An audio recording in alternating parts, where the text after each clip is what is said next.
ये जो पनडुब्बी है, इसका काम ही यही था कि ये समुद्र की गहराइयों में गोता लगाता था और एक डूबे हुए जहाज को लोगों को दिखाता था।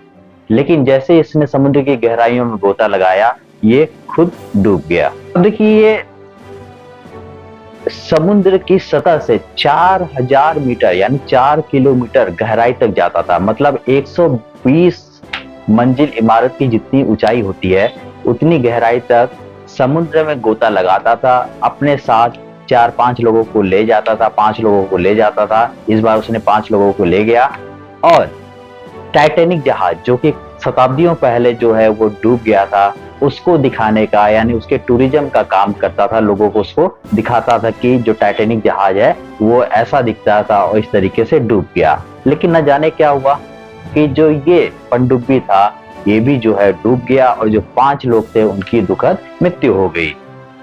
अब सवाल ये उठता है कि जो पनडुब्बी बनाया इसीलिए गया था कि वो 4000 मीटर या 4 किलोमीटर समुद्र की गहराई में जाके टाइटैनिक को लोगों को दिखा सके।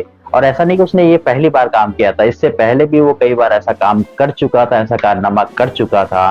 तो आखिर उसके साथ ऐसा क्या हुआ कि वो इस तरीके से एक्सप्लोड हुआ और उसमें बैठे लोग जो है वो उनकी जो है दुखद मृत्यु हो गई। देखिए दोस्तों, इस वीडियो में मैं आपको इसी बात पे प्रकाश डालूंगा कि वो क्या संभावित कारण हो सकते हैं कि जो ये पनडुब्बी थी, जिसको बनाया इसलिए गया था कि ये डुबकी लगा लगा के लोगों को टाइटैनिक जहाज दिखा सके, आखिर क्यों खुद डूब गया। हालांकि ये देखिए, मैं कोई एक्सपर्ट नहीं हूं, मैं आपको बिल्कुल साधारण भाषा में समझाने की कोशिश करूंगा कि आपको शुद्ध और सरल भाषा में ये बातें मेरी समझ में आ जाए। तो अगर आप इस चैनल पे नए हैं तो जरूर सब्सक्राइब करिए, वीडियो को लाइक भी कर दीजिए और चलिए फिर शुरू करते हैं। और क्या, देखिए दोस्तों, एक्सपर्ट का ये कहना है कि ये जो पनडुब्बी है, इसको जो बनाया गया है वो कार्बन फाइबर से बनाया गया था। कार्बन फाइबर वैसे तो बहुत मजबूत होता है, लेकिन एक्सपर्ट का ये कहना था कि कार्बन फाइबर 4000 मीटर की गहराई में जाके जो पानी का दबाव है उसको नहीं झेलने के लायक था। मतलब इसकी डिजाइन में कुछ खामियां थी। लेकिन जो ओशियन गेट कंपनी थी जिसने इस पनडुब्बी को बनाया और जो ये टूरिज्म का काम करते थे, उनका ये कहना था कि नहीं, ये जो इसका जो डिजाइन था वो बिल्कुल ही सोच समझ के बनाया गया और कई साल लगा दिए इसको डिजाइन करने में। और इससे पहले भी ऐसा नहीं कि ये पहली बार डुबकी लगा रहा था समुद्र के अंदर, इससे पहले भी वो कई बार समुद्र में डुबकी लगा चुका है और लोगों को सफलतापूर्वक वापस सतह पर ला भी चुका था। लेकिन इस बार ऐसा क्या हुआ, पानी या कोई भी लिक्विड, उसमें आप जितनी गहराई पे जाते जाओगे, उसका जो भार है या उसका जो प्रेशर है आपके ऊपर पड़ने वाला, वो जो है बढ़ता जाता है। अगर आपको ऐसे नहीं समझ आ रहा है तो मैं एक एग्जांपल देता हूं। आप एक पानी की टंकी लीजिए, पानी की टंकी को पूरा भर दीजिए, उसमें सबसे ऊपर छेद करिए, फिर बीच में छेद करिए और सबसे नीचे छेद करिए। और जब उसमें से तीनों छेदों से पानी निकलेगा तो आप देखेंगे कि सबसे ऊपर वाला जो छेद है उसपे सबसे कम प्रेशर से पानी निकलेगा, बीच वाले से उससे ज्यादा प्रेशर से निकलेगा और सबसे नीचे वाले से सबसे ज्यादा प्रेशर से निकलेगा। लेकिन अगर मान लीजिए आप किसी वेट मशीन पे खड़े होके अपना वेट नापते हैं, चाहे वो एक टांग पे नाप लीजिए, चाहे 2 टांग पे नाप लीजिए, चाहे लेट के नाप लीजिए, वो सारा का सारा वेट आपको एक ही समान मिलेगा।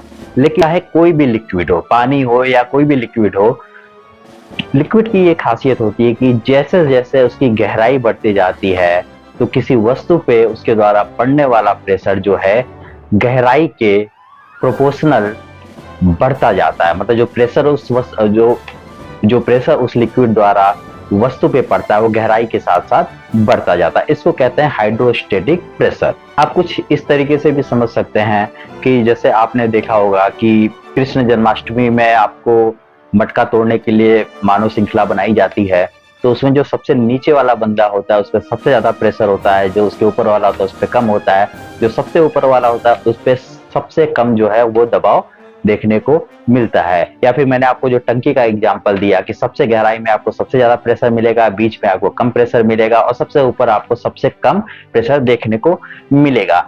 तो जब कोई पनडुब्बी जितनी गहराई तक जाता है या कोई जहाज जितनी गहराई तक जाता है, उस पे पानी का प्रेशर जो है वो बहुत ज्यादा पड़ने लगता है। और ये तो 4000 मीटर यानी 4 किलोमीटर समुद्र की गहराई तक गया था। तो आप सोच सकते हैं कि इस पे पड़ने वाला प्रेशर कितना होगा। अब देखिए, ये जो पनडुब्बी थी बार बार गहराई में डुबकी लगाती थी, फिर ऊपर आती थी, डुबकी लगाती थी, ऊपर आती थी, डुबकी लगाती थी, ऊपर आती थी। तो इस पे एक तरीके से प्रेशर पड़ता था, फिर प्रेशर रिलीज होता था, प्रेशर पड़ता था, फिर प्रेशर रिलीज होता था, प्रेशर पड़ता था, प्रेशर रिलीज होता था।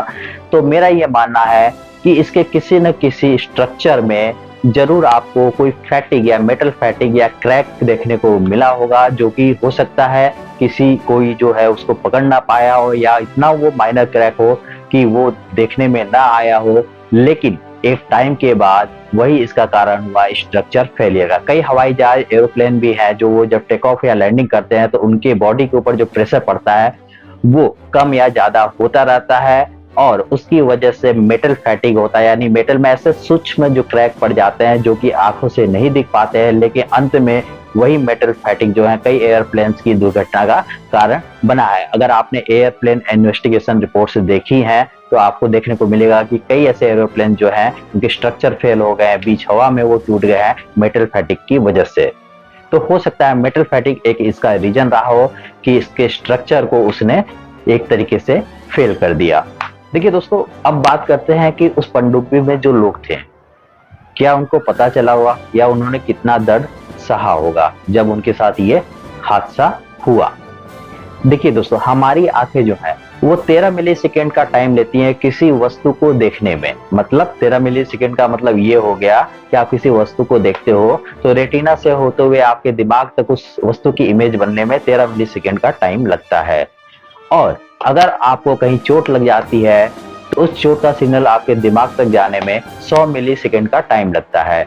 लेकिन एक्सपर्ट्स का कहना है कि जो ये पनडुब्बी में प्रेशर पड़ा और उसकी वजह से जो एक्सपोर्ट हुआ, जो एक्सप्लोड हुआ, वो 1 मिलीसेकेंड में हो गया। यानी 1 मिलीसेकेंड के अंदर जो उसके अंदर बैठे हुए टूरिस्ट थे, जो 5 लोग थे, जो अरबपति लोग थे, उनको पता भी नहीं चला होगा कि उनके साथ क्या हो गया। अब देखिए, ये तो इन्वेस्टिगेशन का अभी विषय है कि आखिर में इस हादसे के पीछे सच्चाई क्या थी, यानी ये हादसा जो है वो किस वजह से हुआ या किस वजह से नहीं हुआ, क्या कमियां रहेंगी, डिजाइन में कमियां थी, या फिर जो स्ट्रक्चर जो फेलियर हो गया वो मेटल फैटिग की वजह से हो गया, या फिर क्या ऐसा तो नहीं कि डुबकी लगाते लगाते वो टाइटन जो पनडुब्बी का नाम था, टाइटन जो पनडुब्बी का नाम था, जो टाइटेनिक को देखने गया था, कहीं वो वास्तव में टाइटेनिक से ही भिड़ गया हो या टाइटेनिक से ही टकरा गया, उसकी वजह से हो सकता है उसमें एक्सप्लोड हो गया हो।